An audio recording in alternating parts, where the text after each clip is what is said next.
প্রভু সেবা হচ্ছে, আজকে তুমি আছো আমার প্রভু সেবা হচ্ছে। কিন্তু যেই দিন আমরা দুই লোকে কেউ থাকবো না, আমার প্রভু সেবা পূজার ভার আমি কার হাতে দেব? দ্বিজ ঘোষ বলে উঠলেন, মায়া তুমি জগতে এত কিছু চাইবার ছিল, অন্য কিছু চাইতে পারলে না, তুমি শেষ পর্যন্ত আমার কাছে সন্তান চাইছো। মায়া মনে রেখো, সন্তানে কোনোদিন সুখ দেয় না, সন্তান শুধু সারা জীবন কষ্ট, ব্যথা, বেদনা, যন্ত্রণা ছাড়া কিছু পাবে না। স্বামী, আমি কি গান্ধারীর মতো 100 ছেলে চাইলাম? আমি তো একটা ছেলে চাইছি। শোনো মায়া, 100টা আস্তে আস্তে কথা নয়, 100টা ছেলের মার যে জ্বালা, একটা ছেলের মার ওই একই জ্বালা। ঠিক আছে স্বামী, তুমি যখন বলছো, আজকে থেকে আমি কথা দিলাম, আমি ভগবানের কাছে কোনোদিন সন্তান সন্ততি চাইব না।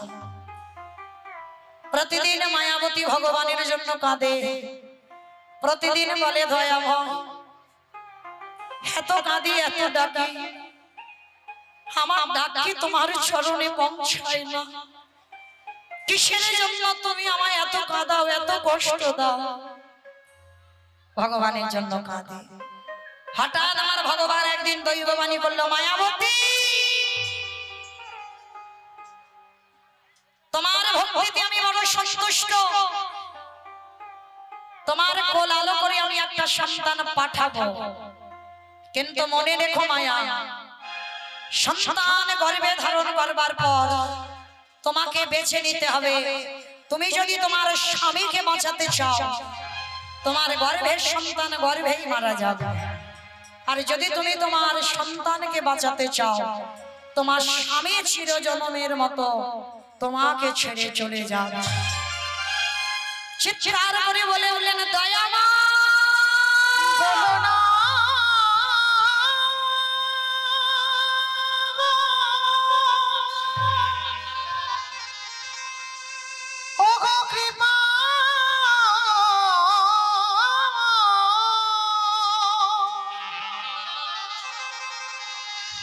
তুমি অমন করে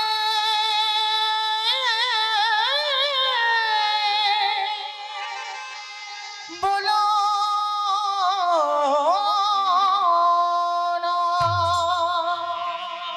সন্তান চেয়েছিলাম আমি তোমার জন্য, আমার জন্য নয়, আমার স্বামীর জন্য নয়। আর তুমি কিনা সেই সন্তান চাইলাম বলে তুমি আমার স্বামীকে কেড়ে নেবে। হ্যাঁ, এটাই তোমার অদৃষ্টে লেখা। সন্তান বাঁচাতে গেলে স্বামী মারা যাবে, স্বামী বাঁচাতে গেলে সন্তান মারা যাবে। বলো তুমি কাকে চাও? আচ্ছা মায়েরা, আপনাদেরকে প্রশ্ন করি, বলেন তো, স্বামীকে বেশি ভালোবাসেন না সন্তানকে বেশি ভালোবাসেন? সন্তানকে, ছেলেকে। বাহ। আর কেউ? এদিকে কেউ? সন্তান। আবার অনেকের মনে মনে হচ্ছে বলবো, কিন্তু বলতে পারছে না। স্বামী হয়তো কোথাও দাঁড়িয়ে আছে, সে কিন্তু দেখছে তার বউয়ের দিকে, দেখি আমার গিন্নিটা কি বলে। আর এই যে ছেলে বলবে না, সে কিন্তু দেখে রেখেছে, কাল সকালবেলা গেলে তোমার ব্যবস্থা হবে। মমিতার কীর্তন শুনতে শুনতে বললে তুমি ছেলে ভালোবাসিস, তার মানে আমায় ভালোবাসো না, যাও ছেলের কাছে যাও, বলবে দেখবে আমি বলে রাখছি, এটা শুনতে হবে। কিন্তু না, এইখানে যে যে কথাগুলো বলতে হবে ভেবে কথা বলতে হবে। এখানে কেউ কারোর স্বামী নয়, এইখানে কেউ কারোর ভাসুর নয়, আর কেউ কারোর শ্বশুরও নয়। এখানে আমাদের একটাই পরিচয়, আমরা কৃষ্ণ চরণের দাস। দেখবেন বাবা, এখানে যদি এটা যাত্রা নাটক হতো না, বাঁশ বাঁধা হতো, একদিকে নারী একদিকে পুরুষ। কিন্তু দেখেন আমার মহাপ্রভুর এই কীর্তনটা দেখেন, নারী পুরুষে কোনো ভেদাভেদ আছে? কে নারী কে পুরুষ সব একাকার হয়ে আছে, দেখেন। কিন্তু এইটা যাত্রা নাটক হলে হবে না, ও বাঁশ বাঁধতে হবে, একদিকে নারী একদিকে পুরুষ। মহাপ্রভু বললেন, জাতি ধর্ম নির্বিশেষে আমার এই হরিনাম সংকীর্তন। কোন জাতের ভেদাভেদ নয়, নারী পুরুষের ভেদাভেদ নয়, কে নিচু জাত কে বড় জাত ওগুলো দেখবে না ভগবান। এখানে একটাই জাত আছি আমরা সবাই, আমরা কৃষ্ণ চরণের দাস। আজকের মায়াবতী এক বাক্যে বলেছিল, আমি আমার স্বামীকে নয়, আমি আমার সন্তানকে চাই। বাহ! তবে মায়েরা মনে রেখো, সন্তানকে যখন মায়া তুমি চাইলে, তোমার স্বামী বেঁচে থাকবে যতদিন তোমার গর্ভটা তুমি লুকিয়ে রাখতে পারবে। বলুন মায়েরা, একটা নারী গর্ভ কতদিন লুকাবে? জোর 5 মাস, এরপরে তো প্রকাশ পাবে। যখনই বুঝতে পেরে গেল একদিন ভর দুপুর বেলা দ্বিজ ঘোষ যে মায়াবতী গর্ভবতী, ওই দুপুর বেলা দ্বিজ ঘোষ তার পরিবারকে জিজ্ঞাসা করলো, মায়া, এত আনন্দের কথা তুমি একবার আমার বলার প্রয়োজন মনে করলে না? আজকে থেকে আর আমাদের দুঃখ নয়, কষ্ট নয়, আজকে থেকে আমরা যে আনন্দে থাকবো। দ্বিজ ঘোষ বলে যাচ্ছে, কিন্তু মায়াবতী ডুকরে ডুকরে কাঁদছে। কেন কাঁদছে? স্বামী জেনে গেল মানেই স্বামীর আজকেই মৃত্যু হয়ে যাবে। মায়াবতী যখনই কাঁদছে, দ্বিজ ঘোষ প্রশ্ন করলো, মায়া তুমি কাঁদছো কেন? কাঁদছি আমি একটাই কারণে, কারণ এই সন্তানের কথা তুমি জেনে গেলে মানে আজই দৈব দুর্ঘটনায় তোমার মৃত্যু হয়ে যাবে। কথাটা বলা শেষ, দ্বিজ ঘোষের শরীরে অজানা জ্বর এসে প্রবেশ করলো। হঠাৎ বুকের যন্ত্রণা, এত বুকের যন্ত্রণা আর সহ্য করা যাচ্ছে না, চিৎকার করে বলে উঠল, মায়াবতী, মায়াবতী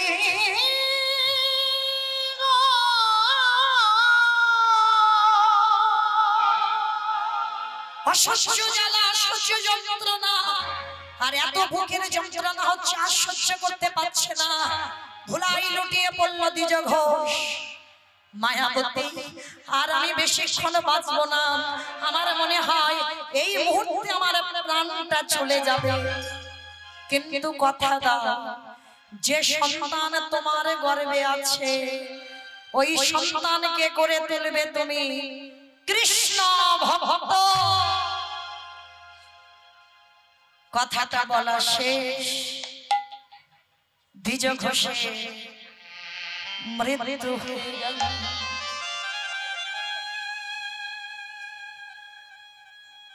আমায়রা সন্তান ভালোবাসি বলে এই নয় যে আমরা স্বামী ভালোবাসি না। আর এই জগতে যতদিন তোমার মাথাতে ছাতাটা থাকবে ততদিন দেখবে বাবা তুমি কিছু বুঝতে পারবে না, তোমার চারদিকে আলোয় আলোকিত হয়ে থাকবে। কিন্তু যেদিন তোমার মাথা থেকে ছাতাটা চলে যাবে, চিরজনমের মতো তুমি কাঙালি হয়ে যাবে, আর তোমার আহা বলার কেউ থাকবে না। মায়াবতী এক বাক্যে বলেছিল, আমার সন্তানকে বাঁচিয়ে দাও। কিন্তু তা বলে এই নয় যে স্বামী ভালোবাসি না। স্বামী যদি 19 হয়, সন্তান একটু বেশি হবে 20। কিন্তু যে মা পৃথিবীতে স্বামী হারিয়েছে সেই মা জানে তার বেদনাটা কত। আছে বলে কিছু অনুভব করি না, কিন্তু যেদিন চলে যাবে সেদিন বুঝবে এর মর্মটা কেমন। চলে গেল চিরজনমের মতো গর্ভবতী মা, স্বামীর মরা মাথাটা কোলে নিয়ে বলে উঠল, দয়াময়, ছোটবেলা থেকে তোমায় ভজন করছি, ছোটবেলা থেকে তোমায় ডাকছি, তুমি কি একবারও আমার ডাক শুনতে পাও না? এত কাঁদি এত ডাকি, তোমায় ভালোবাসলাম বলে আমি বিচারিণী হয়ে গেলাম। দয়াময়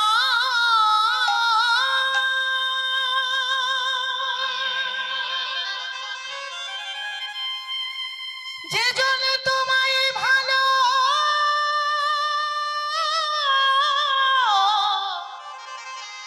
ভালো ভালোবাসে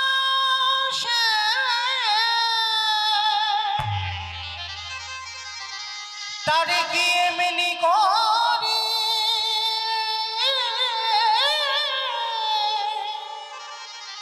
কাঁদিতে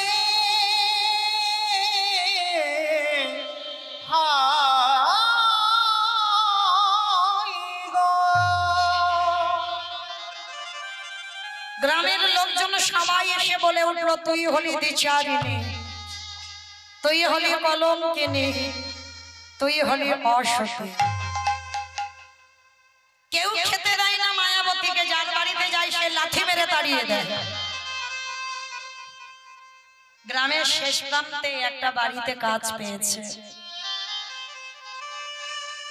জানো মা, কোনো মাইনে নয়, কোনো বেতন নয়, সারাদিন কাজ করে, খেতে দেয় বাবা ওই ছোট একটা বাটিতে করে ভগবানের প্রসাদী। ওই ভগবানের প্রসাদীটা মা প্রসাদ পায়।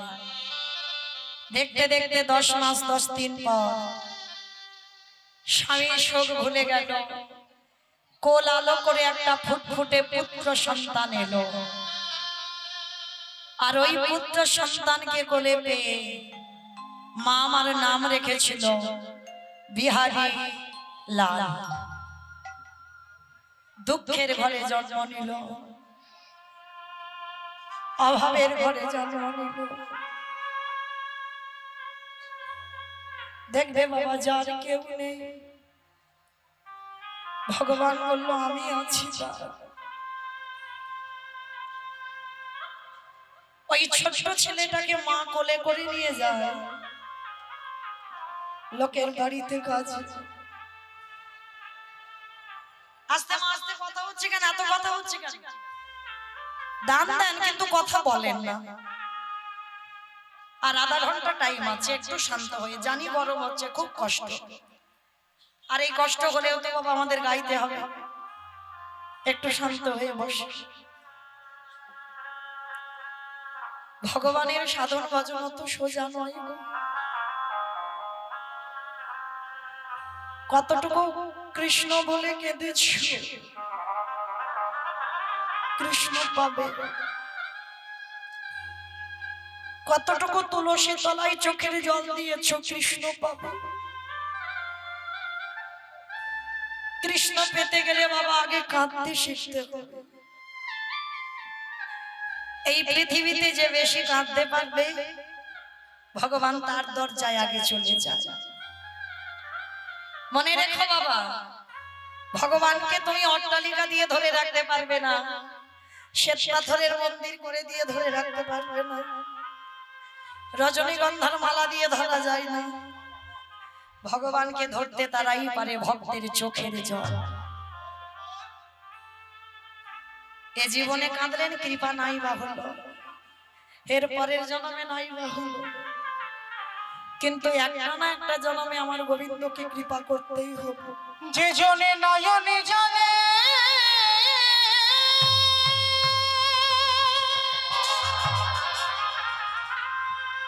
হে গোবিন্দ তোমার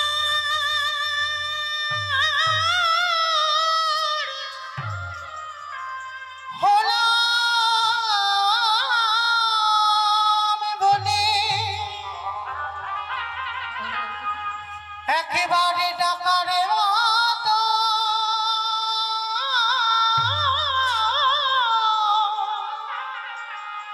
ডাকিতে পারে আমারে ভগবান।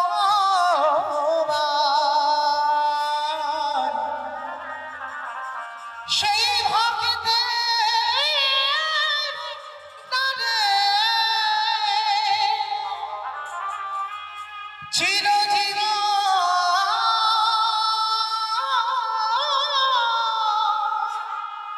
বাধা করে দেখতে দেখতে ছেলেটার বয়স দাঁড়ালো 5 বছর। 5 বছরের ছেলে মার কোমরটা জড়িয়ে ধরে বলছে, ও মা, মা গো, আমি সেই ছোটবেলাতে দেখছি তুমি লোকের বাড়ি কাজ করো। ও মামা, তোমার খুব কষ্ট হয়। আমার কৃষ্ণ কি পারে না আমার একটু বড় লোক করে দিতে? মামা, আমার বন্ধুরা শব্দ দেখে গোটা গোটা চালের অন্ন পায়। ও মামা, আমি কি কোনোদিন গোটা চালের অন্ন পাবো না?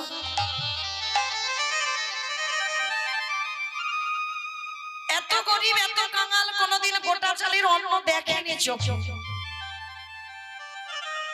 সব সময় খুদের ভাত খায়। ও মা, কৃষ্ণ পারে না আমার একটু বড় লোক করে দিতে? চুপ চুপ, বড় লোক হতে চাস না বাবা। খোকা রে, বড় লোক হলে যে কৃষ্ণ ভুলে যায়। বড় লোক হলে কৃষ্ণের কথা মনে হয়। যত গরিব থাকবি, যত কাঙাল থাকবি, যত ভিখারি থাকবি, তত আমার কৃষ্ণ কাছে কাছে থাকবে। এটা বাস্তব, দেখবেন মা। যখন তোমার খাবারে অভাব, যখন তোমার একটা কুড়ে ঘর থাকবে, তখন তুমি আমার কৃষ্ণকে ভালোবাসতে যাবে। আর যেই আমার ভগবান তোমার একটা পাথর সেটিং করা ঘর দিল, একতলা হলো, দোতলা হলো, তিনতলা হলো, যত তালা বাড়বে মনে রেখো মা, তোমার তত জ্বালা বাড়বে। এ জগতে যারা কৃষ্ণ ভক্ত হবে বাবা, তারা জীবনে পাথর সেটিং করা ঘর করবে না। কৃষ্ণ ভক্তরা সারা জীবন কাঙাল হয়ে যায়।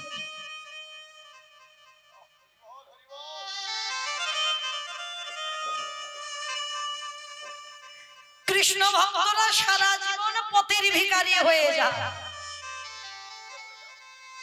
আরে কৃষ্ণ ভক্ত যদি হয়েছে বাবা, তোমাকে সারা জীবন কষ্ট পেতে হবে। এইটা ভুলে গেলে হবে না বাবা। সারা জীবন তোমার কাঁদতে হবে। যে করে আমার আশ তারে করি সর্বনাশ।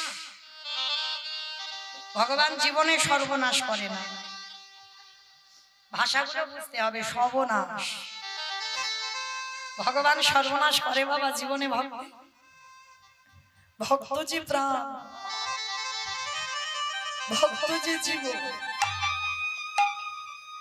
তাহলে ভগবান কোনদিন সর্বনাশ করে না।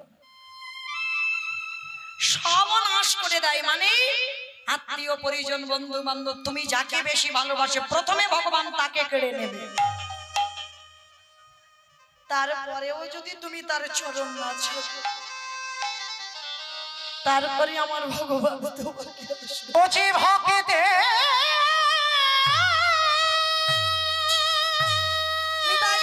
প্রেমানন্দে ঘুরি বল ঘুরিব ভক্তের ভাব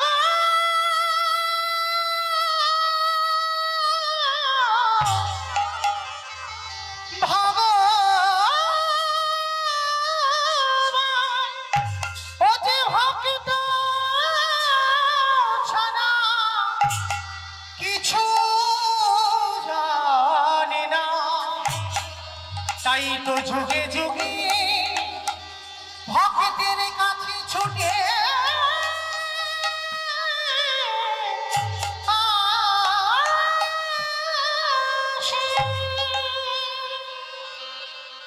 সেটা বিহারি কে বলছে, বিহারি বড় লোক হতে চাস না? ও মামা ঠিক আছে, তাহলে একটা কথা বলবো। আমার যে বড্ড খিদে পেয়েছে। খোকা আজকের একটু জল খেয়ে কাটিয়ে দে না বাবা। ও মা, সেই সকাল থেকে জল খাচ্ছি, কত জল খাবো তুমি বলো? মা মনে মনে করছে আমি আছি বলে ওর কাছে ওর এত কষ্ট। কাল সকালবেলা আমি ওই গঙ্গায় ঝাঁপ দিয়ে আত্মহত্যা করব। মা জানে আত্মহত্যা করা মহাপাপ, তবু মা আত্মহত্যা করবে কেন?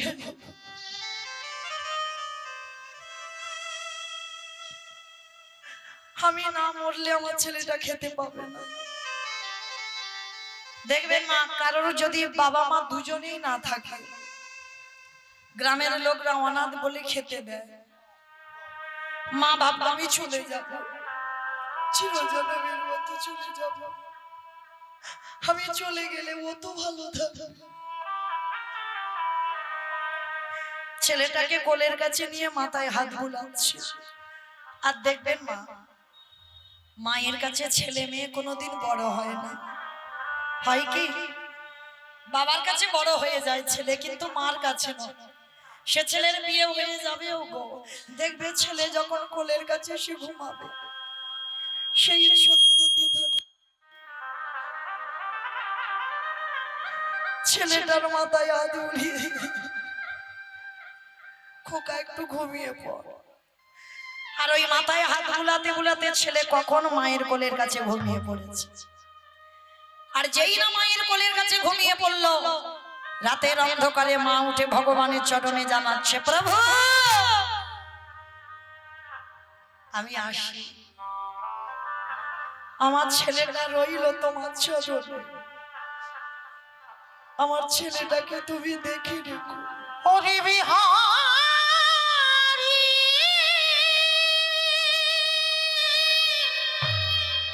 ও যেন অন্তিম সময়ে কৃষ্ণ আমি চলে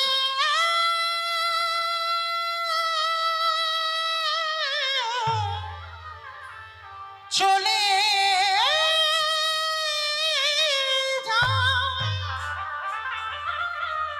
আরে কোনো দিন ফিরে আসব না, আমি চলে যাই ওরে বিহারী।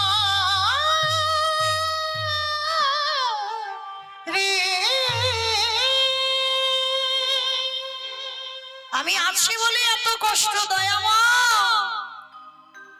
আমার ছেলেটাকে আমি তোমার চরণে দিয়ে গেলাম। আমার জীবন নদী নাইয়া আসি প্রভু। আমার ভাবের খেলা সঙ্গ হলে এ গো,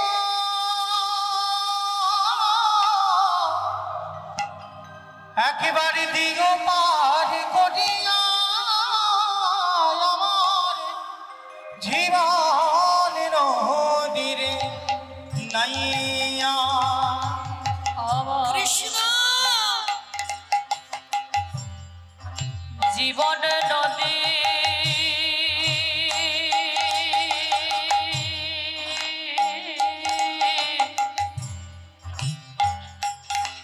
নাইয়া,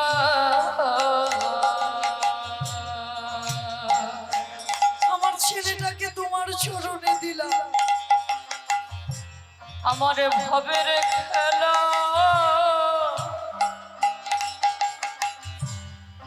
সঙ্গ হলে এ গো,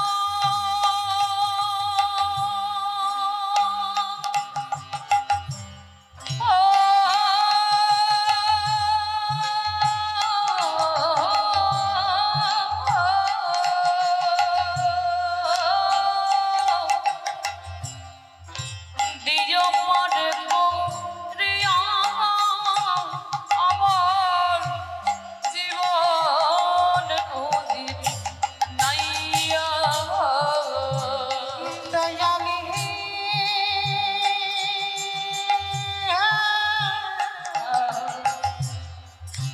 ওরে ও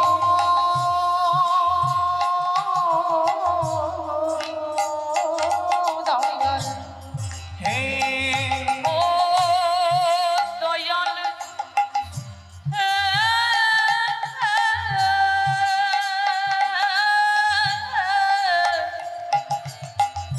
ওরে ও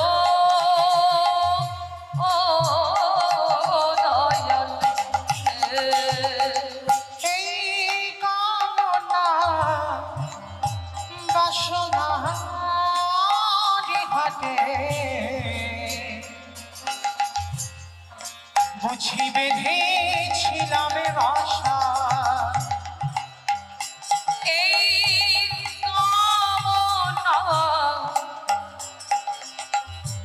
সোনার হাটে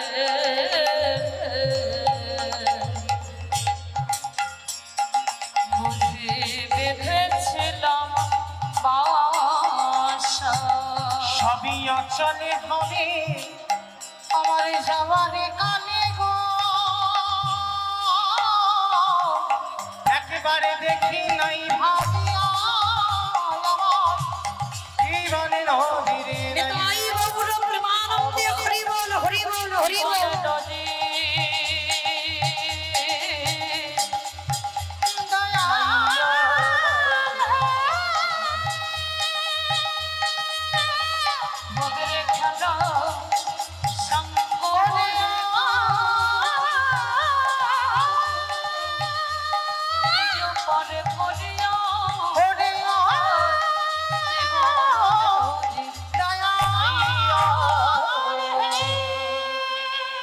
মা স্বামী আত্মহত্যা করতে যাবে, পেছন থেকে ছেলেটা উঠে এসে মার কোমরটাকে জড়িয়ে ধরেছে। মা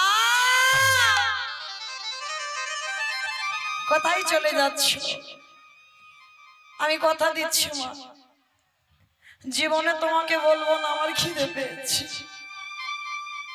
আমি জীবনে বলবো না যে আমায় কিছু খেতে দাও, কিন্তু তুমি চলে গেলে কে আমায় মানুষ করবে মা? কে আমায় ঘুম পাড়াবে? কে আমায় খেতে দেবে? মার কোমরটা জড়িয়ে ধরে রয়েছে।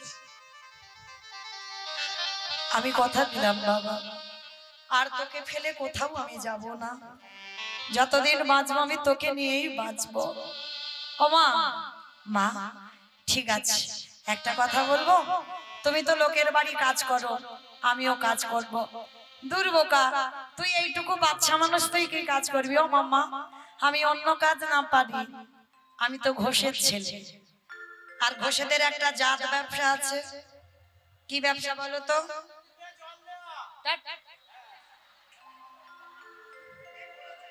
তার মানে ওইটা আমাকেই বললো না, আমার বাবা দেয় না। কারণ আমার বাবা ছানার ব্যবসা, দুধে জল দিলে কি আর না দিলে কি। হরি বল। তো মাইরা, এই গোয়ালা জাতিদের একটা জাত ব্যবসা আছে, দুধের ব্যবসা। আর এরা কিছু পারুক না পারুক একটা ভালো কাজ করতে পারে, যেটা গরুর কাজ। তো আজকের বিহারি বলছে, ও মা আমি ছোট তো কি হয়েছে, আমি তো গরুর কাজটা পারি। তুমি একটু দাঁড়াও, তুমি কতদিন আর লোকের বাড়ি কাজ করবে? আমি একটা কাজ খুঁজে আনি। পাশে একটা বড় লোক বাড়িতে গেছে, 3 তলা বাড়ি। বাবুজি, আমার মার খুব কষ্ট গো, লোকের বাড়ি কাজ করে আমায় এত বড় করেছে, আমাকে দুটো কাজ দেবে তোমার বাড়িতে? তোমার ওই গোয়ালে অনেক গরু আছে, ওই কিছু গরু আমার চড়াতে দেবে?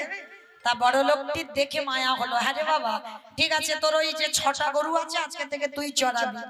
লীলার পাশে ভাবে বললেন, মূর্খ, 6টা গরু যদি ও চড়াবে তোর বাড়ি আসবে কেন? 6টা গরু তো আপনারা চড়াচ্ছেন, আমি চড়াচ্ছি, আমার এই ছেলেগুলো চড়াচ্ছে। কামক্রোধ লোভ মোহ মদ মাশ্চর্য, এই তো 6টা গরু। কি গো, 6টা গরুকে মারতে বলছে না, মহাপ্রভু বলছে 6টা গরুকে দমন করো, মারলে তুমি নিজেই মরে যাবে। যেমন ভগবান কালীয় দমন লীলা করেছিল, কেন? জগৎ শিক্ষা দেবার জন্য। এই মনুষ্য জীবনে কাম রূপ কালীয় না, ভগবান কালীয় নাগকে দমন করেছিল, কালীয় নাগকে কিন্তু মারেনি। তাহলে ভগবান চৈতন্য মহাপ্রভু শিক্ষা দিলেন, তোরা ষড়রিপুকে দমন করে রাখ, কিন্তু যেন সত্যিকারের মেরে ফেলিস না, কারণ ওদের যদি মেরে ফেলিস তোরা কোনোদিনই বাঁচবি না। মানে এই যে কাম ক্রোধ লোভ মোহ মদ মাশ্চর্য, এই 6টা রিপুকে দমন করতে বলছে। তো আজকে লক্ষ্য করে দেখেন, বিহারি বলছে আমি 2টো 3টে পারবো। ঠিক আছে শোন, তুই 1 মাস গরু চড়াবি, তোকে 4 আনা মাইনে দেব, মানে 25 পয়সা। ও মাইরা, তো এখনকার দিনে লীলা নয়, তখনকার দিনে 25 পয়সার অনেক মূল্য আছে, অনেক দাম। তা বিহারি বলছে ঠিক আছে বাবু, আমি 25 পয়সার মাইনের কাজ করব। তো বিহারি মাঠে মাঠে গরু চড়াতে যায়, আর বিহারির বীজ ভালো, মাটি ভালো, আর ফসল তো ভালো হবেই। আমা বুঝতে পেরেছো? ছোটবেলা থেকে বিহারি মাঠে মাঠে খেলে করে, আর প্রত্যেক দিন ওই মাঠে খেলে, আর মনের আনন্দে গরু চড়ায়। গরু চড়াতে চড়াতে বাবা বিকাল গড়িয়ে এসেছে। আর যখনই বিকাল গড়িয়ে এসেছে, এবার বিহারি লাল ফিরবে, হঠাৎ দেখছে বাবা এক পাঠক ঠাকুর পাঠ করতে বসেছে, ভাগবত পাঠ। যেমন আজকে আমি এই যে রাস্তা ধারে বাজারেই বাবা কীর্তন গাইছি, এই রকম কাটোয়া কাঞ্চননগরে এক পাঠক ঠাকুর ভাগবত পড়ছে। আর ওই ভাগবত পড়তে পড়তে বাবা পাঠের মধ্যে দিয়ে পাঠক ঠাকুর বলে উঠেছিলেন, ও মাইরা, বৃন্দাবনে কৃষ্ণ নামে একটা ছেলে আছে, তার নবলক্ষ ধেনু আছে, তার 24 জন বন্ধু আছে। আর জানো ওই ছেলেটাকে যদি একবার কেউ ভালোবাসতে পারে, এত কিছু দেয়, এত কিছু দেয়, নাকি ঘরে রাখবার জায়গা থাকে। পাঠক ঠাকুর পাঠে বলছে, আর বিহারী দাঁড়িয়ে দাঁড়িয়ে শুন, ওরে বাবা, কেন আমি মরতে চারানার মাইনের কাজ করব? হ্যাঁ, কাজ যদি করতে হয় আমি কৃষ্ণের বাড়ি কাজ করব। কি গো বাবা, এতদিন কীর্তন শুনি, ভাগবত শুনি, ভগবানের এত সেবা পূজা করি, এতটুকু চৈতন্য হয় না। আর একটা 5 বছরের বাচ্চা একদিন ভাগবত শুনে বাবা তার চৈতন্য হয়ে গেল। ও কিন্তু জানে না কৃষ্ণ মানে ভগবান। ও জানে কি, কৃষ্ণ মানে আমি যেমন গরিবের ছেলে, কৃষ্ণ মানে বড় লোকের ছেলে। ওর নবলক্ষ ধেনু আছে, আমি 2-4টে চড়াবো। ওর 24 জন বন্ধু আছে, আমাকে নিয়ে 25 জন হবে। আর ওরে নাকি ভালোবাসলে চাইতে লাগে না, এত কিছু দেবে, আমার মার অভাব দূরীভূত হবে।